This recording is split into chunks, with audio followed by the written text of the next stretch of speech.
तो जैसा कि आप लोग जानते हो कि बहुत सारे एग्जाम हो चुके हैं, जैसे नीट का एग्जाम हो गया है, सीनेट का एग्जाम हो गया है, सीपेट का एग्जाम होने वाला है और एग्जाम के बाद रिजल्ट आएगा और रिजल्ट के बाद आपकी काउंसलिंग स्टार्ट होगा। वैसे सीनेट का रिजल्ट आ गया है और बहुत सारे स्टूडेंट ने अपने मार्क्स भी बताएं कि मेरे इतने नंबर आ रहे हैं, मुझे गवर्नमेंट कॉलेज मिलेगा कि नहीं मिलेगा, प्राइवेट मिलेगा कि नहीं मिलेगा। तो ले दे के बात यही आता है काउंसलिंग पर, ठीक है ना, क्योंकि काउंसलिंग के बाद ही पता चलेगा कि आपको कौन सा कॉलेज मिलेगा।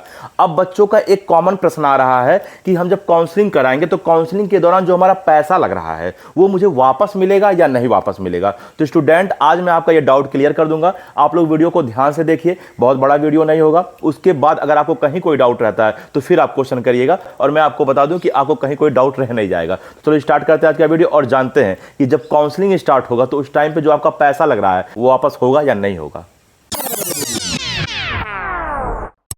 हेलो स्टूडेंट्स, मैं अनूप राम, मेरे YouTube channel spark up classes पर आप सभी लोग का स्वागत है। तो जैसा कि आप लोग स्टार्टिंग में सुन चुके होंगे कि काउंसलिंग के दौरान जो स्टूडेंट्स का पैसा लग रहा है वो वापस होगा या नहीं होगा, ये डाउट है स्टूडेंट का। तो मैं आपको बता दूं कि काउंसलिंग जब होता है तो दो प्रकार का आपका पैसा लगेगा। पहला आपका रजिस्ट्रेशन में लगेगा, ठीक है ना। दूसरा आपका सिक्योरिटी मनी लगेगा और सिक्योरिटी मनी को ही काउजन मनी भी कहते हैं, ठीक है ना। तो सिक्योरिटी मनी लगेगा और आपका रजिस्ट्रेशन फी लगेगा, ठीक है ना।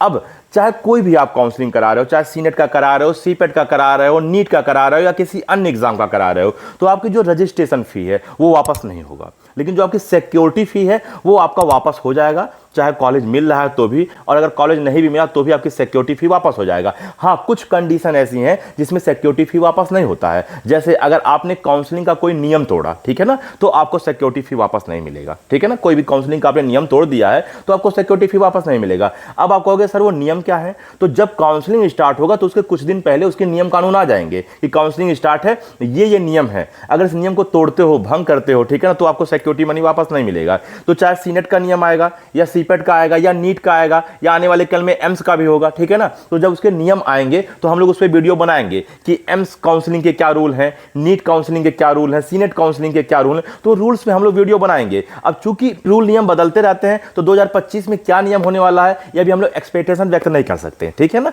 हाँ, पीछे के अगर नियम आपको बता दूं और पता चले नियम बदल जाए तो आप कहोगे सर झूठ बोले थे। तो आप ये जान लीजिए कि सिक्योरिटी मनी आपका वापस मिलेगा। अगर आप रूल नियम नहीं तोड़े हो तो आपकी सिक्योरिटी मनी वापस मिलेगा, चाहे आपको कॉलेज मिला हो या कॉलेज नहीं मिला हो, और आपकी रजिस्ट्रेशन फी वापस नहीं मिलेगा। अब बात कर लेते हैं किसमें कितनी रजिस्ट्रेशन फी लगेगी और कितनी सिक्योरिटी मनी लगेगा, ठीक है। सबसे पहले अगर सीनेट की बात कर लें तो सीनेट काउंसलिंग में रजिस्ट्रेशन फी आपका 500 रुपया लगेगा, जो कि आपको वापस नहीं मिलेगा किसी भी कंडीशन में।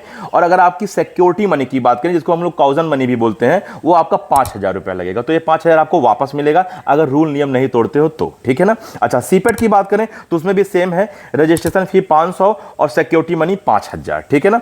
नीट की बात कर लें तो नीट में अगर आप एमसीसी काउंसलिंग करा रहे हो, चाहे आप आयुष काउंसलिंग करा रहे हो, कोई भी आप काउंसलिंग करा रहे हो, अगर उसका ऑल इंडिया कोटा काउंसलिंग करा रहे हो तो आपकी रजिस्ट्रेशन फी 1000 रुपया लगेगा और आपका जो सिक्योरिटी मनी है वो 10,000 रुपया लगेगा। बात समझ में आया कि नहीं आया? अच्छा, वहीं अगर आप स्टेट काउंसलिंग करा रहे हो, ऑल इंडिया कोटा नहीं बल्कि इन तीनों काउंसलिंग के, यानी कि एमसीसी का, आयुष का, अगर आप स्टेट काउंसलिंग करा रहे हो तो आपकी रजिस्ट्रेशन फी तो 1000 रुपया लगेगा और सिक्योरिटी मनी आपका 20,000 से 30,000 रुपए तक लगेगा। अलग अलग स्टेट का सिक्योरिटी मनी अलग अलग होता है, जैसे उत्तर प्रदेश का अलग होगा, बिहार का अलग होगा, राजस्थान का अलग होगा और किसी किसी का सेम भी हो सकता है, लेकिन आप मान के चलो 20,000 से 30,000 सिक्योरिटी मनी लगेगा और 1000 रुपये रजिस्ट्रेशन फी लगेगा।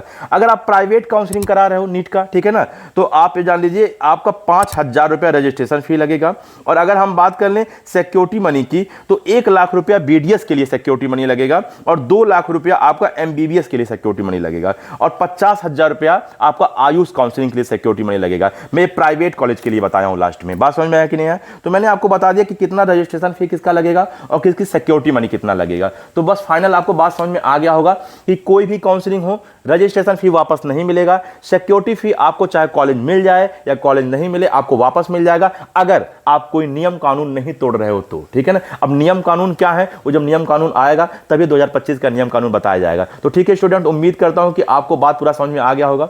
देखो बहुत ज्यादा गर्मी है, बहुत उमस है, टेम्परेचर बढ़ता जा रहा है और हम लोग का भी ये कर्तव्य कर्तव्य है हम लोग कंजम्पशन कम से कम करें, पेड़ पौधा कम से कम काटें और अधिक से अधिक लगाएं, जिसकी वजह से ये टेम्परेचर कम हो, क्योंकि ये हमारे लिए ही सहायक है और हमारे आने वाले जो जनरेशन है उनके लिए सहायक है। तो ये हम प्रकृति का सेवा नहीं कर रहे हैं, बल्कि हम खुद का सेवा कर रहे हैं या अपने आने वाले जनरेशन का सेवा करने के लिए बात सोच रहे हैं। ठीक है ना। तो हमारा कर्तव्य है कि हम लोग कंजम्पशन वगैरह कम करें और ज़्यादा से ज़्यादा पेड़ पौधा लगाएं, और जो पेड़ पौधे हैं उन्हें कभी काटे वोटे ना। ठीक है ना। तो ठीक है स्टूडेंट, इस वीडियो में इतना ही, मिलते हैं अगली वीडियो, तब तक के लिए जय हिंद।